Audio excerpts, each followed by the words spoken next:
दोस्तों साथियों, देखिए, ज़्यादा हमको इंटरनेशनल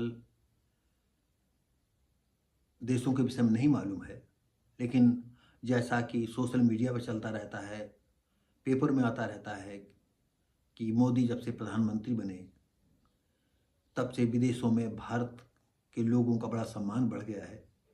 और शायद ये सच भी होगा, क्योंकि 370 परिच्छेद हटाना कोई मजाक खेल नहीं था। उन्होंने किया। और सबसे बड़ी बात यह है कि मोदी जी जो है, कभी भी दलितों के अत्याचारों के विषय में कभी कोई इस तरह की घोषणा नहीं की कि इनके अत्याचारों को तत्काल जो है जहां पर हो तो पूरी ताकत से उसको मतलब रोक दिया जाए। अब आतंक जो दलित लोगों पर गुनहगार हैं, दलित को परेशान कर रहे हैं, उनको पूरी ताकत से कुचल दिया जाए। कभी नहीं, न योगी ने कहा, न कोई राजनेता कहता, बीजेपी का। और कहीं न कहीं आरक्षण के खिलाफ कोई न कोई अपना जो है कुठाराघात किया करते हैं। अब आपको हम बता दें कि पिछले दिन रविवार को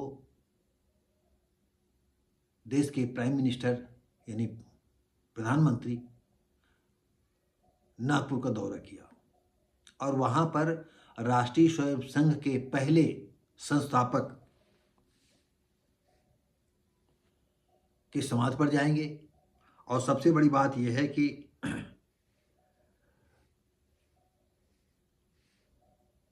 अंबेडकर साहब के को भी श्रद्धांजलि देंगे। तो मुंबई के प्रधानमंत्री नरेंद्र मोदी रविवार को गुड़ी पड़वा के दिन नागपुर पहुंचकर राष्ट्रीय स्वयंसेवक संघ के संस्थापक डॉक्टर केशव बालराम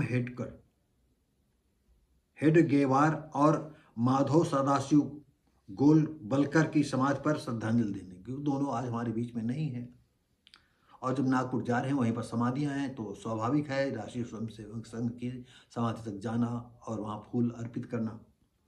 इसी के बाद दीक्षा भूमि में डॉक्टर BR अम्बेडकर को भी श्रद्धांजलि देंगे।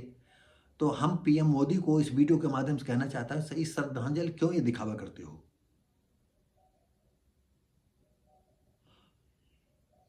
कितनी प्रतिमाएं तोड़ी जा रही हैं आपके शासन में, बीजेपी के शासन में कितनी प्रतिमाएं तोड़ी जा रही हैं, कितना जो है दलितों के ऊपर अत्याचार हो रहा है। आपका ये मंत्रालय, आपके जितने ये हाथ पैर हैं सरकार में बैठे लोग, ये आप तक नहीं पहुंचा रहे हैं। दुख की बात है, बहुत खेद की बात है। तो ऐसी श्रद्धांजलि देने से क्या फायदा है? आपको हम माननीय मोदी जी बता दें, आज बैकवर्ड का भी आदमी काफी मात्रा में अंबेडकर के विचारों को और उनके किए हुए कामों को सराहना करता है। और दलित समाज कितना करता है? जिस दिन कम से कम 90% शुद्ध समाज का आदमी अंबेडकर साहब को समझ जाएगा, उस दिन इस देश के जो शासन प्रशासन चला रहे हैं, उनको जो है उनकी नानी याद आ जाएगी। तो जगह जगह जो ये प्रतिमाएं टूट रही, जब उनके घरों में आग लगा दी जाएगी और जब उनके हाथ पैर तोड़ दिए जाएंगे, तब। लेकिन हम ये जानते हैं कि एक सनातन धर्म का नशा हिंदुओं का इतना जो है अंधविश्वास पैदा हो गया है कि वो उस अंधविश्वास से निकल ही नहीं रहा है।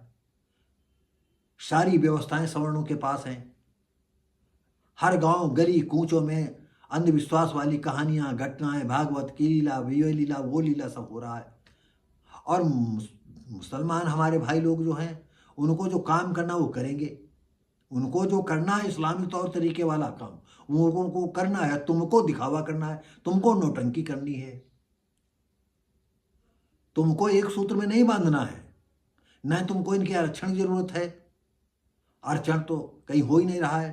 तुमको हर सीट पर जो है अपने आदमी चाहिए, हर जगहों पर ब्राह्मण हवसवर्ण चाहिए तुमको। इक्का दुक्का जो परिगिरी पद होते हैं उनमें तुम नियुक्त कर रहे हो। ऐसा नहीं, सब जान, और हो सकता जान भी न पाए, क्योंकि मुर्दा कौम है दलित समाज के। और ऐसा नहीं, बैकवर्ड भी दलित मुर्दा समाज है, ये जगना भी नहीं चाहते हैं और जग नहीं रहे, इसीलिए डंका का बज रहा है। नहीं, आप ऐसा नहीं है कि एक मन से क्यों न यहाँ प्रदेश के न किसी प्रदेश में जहाँ जहाँ आपकी सरकारें हैं, कोई मंच से ये नहीं कहा है कि नहीं दलित पर अत्याचार नहीं होना चाहिए। अरे दलित की लड़कियों के साथ कितने रेप बलात्कार हो रहे हैं, आदिवासियों के साथ क्या हो रहा है, आप कभी बोलते हो? नहीं बोलते हो। तो दोस्तों साथियों, ज़्यादा न कह करके अब आपको बता दें, डॉक्टर अंबेडकर साहब 1956 में अपने लाखों समर्थकों के साथ दीक्षा भूमि में धर्म परिवर्तन कर लिया था। अंबेडकर साहब को और इनके जो है गृह मंत्री जी कहते हैं अंबेडकर अंबेडकर अंबेडकर, कहते भगवान का नाम लेते, राम नाम का नाम लेते उतर जाते। कौन तरा है? अमित शाह जी, प्रधानमंत्री से मैं पूछना चाहता हूँ, अमित शाह ने जिस तरह संसद में कहा था, कौन सा तरा है? अमित शाह तरेंगे कि प्रधानमंत्री जी तरेंगे कि योगी जी तरेंगे? कौन तरेगा और कैसे तरेंगे? पैसा इकट्ठा करके, पद हासिल करके कैसे तरेंगे? इसका कौन सा पैमाना है जो तरेंगे? सारी सुख सुविधाओं पर, सारे शासन की व्यवस्थाएं तुम्हारे हाथ में है, उसको तरना बोलोगे? खैर, समय चक्र है, अच्छी बात है। तो दोस्तों साथियों, ये वीडियो हमने इसलिए बनाया कि दीक्षा भूमि पर श्रद्धांजलि देने से क्या फायदा है मोदी जी को? ये नकली जो है श्रद्धांजलि देने से क्या निकलेगा? हम इसको नकली श्रद्धांजलि कहेंगे। तो दोस्तों साथियों, हम मिलेंगे